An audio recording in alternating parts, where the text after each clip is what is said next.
Just give us a quick synopsis. What's going on with the Cape Town Tigers? They should have played their third place match yesterday.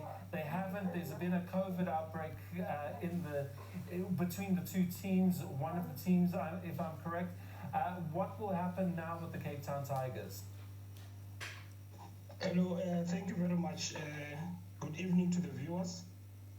Yes, we had a little bit of a challenge in terms of the COVID.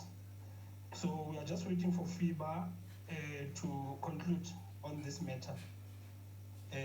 So it's in the hands of FIBA, but as Basketball South Africa, we have complied with all the regulations of COVID-19 in terms of testing before the arrivals of the team and during the tournament, and also 48 hours before the departure. So we're waiting for FIBA to give us a direction in terms of what has to happen with the third position. Right, so the Cape Town Tigers still could qualify for BAL, for the Basketball Africa League. Just explain to us from Basketball South Africa's perspective, how big of a deal is it to have a team from South Africa in this prestigious tournament? Yes, this is the ultimate one. You know, the Basketball Africa League is the professional league that has been formed by FIBA and NBA. So every club in Africa wants to be part of that league. That will be happening in Rwanda, Kigali next year. So every team wants to qualify, and we are hopeful that will be represented by Cape Town Tigers in the finals next year in Rwanda. Now, Thando, we've spoken to the Cape Town Tigers a couple of times. A remarkable team, a remarkable owner. Are they the exception to the rule here in South Africa? Are there other clubs that are doing what they are doing? Because they seem to be quite a unique outfit. They've got two former NBA players in their ranks. They've got a lot on the table and a lot to offer the game. Yes, we are very excited to have funders who want to invest in basketball, you know. We want to encourage the private sector to also identify clubs in the locals to make sure that they fund the clubs, because this league is run on the basis of the clubs maybe being able to afford, you know. So some clubs will be participating, and at the end of the day, they cannot afford to become in the mainstream, you know. So we are saying we want funders to make sure that they can support the clubs. Cape Town Tigers has a nice structure. We want to encourage clubs to also make sure that they follow the structure of Cape Town, where we will see the clubs making sure that they can proceed through our national championship. You know, we have a national championship that is a qualifier to the BAL. So all our clubs from district level, they participate, then we go to provincial level, and then we move to the national.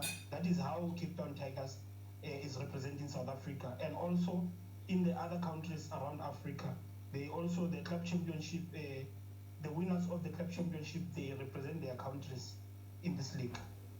Right, so Basketball South Africa has hosted the Elite 16 tournament here at Turffontein at Wembley Stadium. That's a grand venue, up to scratch facilities, but how are the facilities elsewhere? Is that a challenge for basketball in the country? Yes, we are happy to have government as a sponsor. You know, there are grants. For example, there's a municipality infrastructure grant that government has and the municipalities have that make sure that there's sports facilities around the country. So what we need to encourage is that our people must participate in the level of the integrated development plan of their local municipalities. So our clubs at the local level, at the district level, they must go and participate so that they can advocate for municipalities to build more basketball courts around the country. But I'm here in the Free State, and I've seen, you know, when there's a indoors that is built, then basketball will be a priority in those indoors. In terms of participation, I mean, the NBA does the marketing for you guys.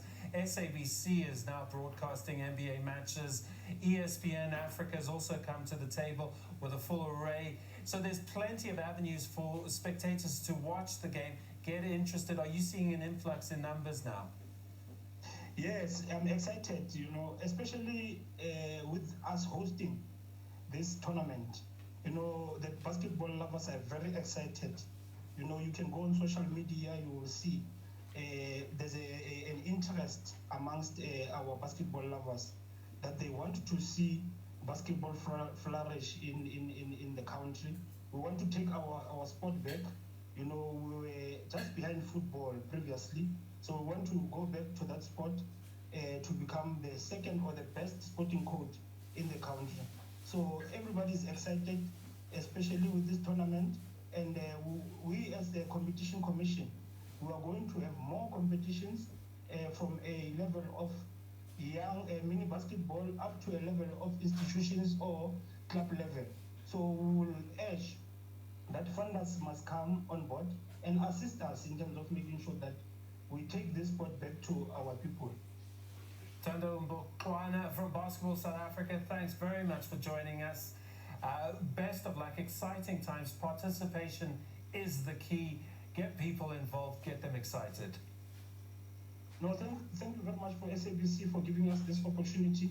We want to work with SABC in the future, but watch the space. I'm saying South Africa, this new NEC that has been elected on the 6th of November will change the fortunes of basketball, and we'll make sure that we'll go back to our sport, as I mentioned. Thank you very much. Absolutely, absolutely.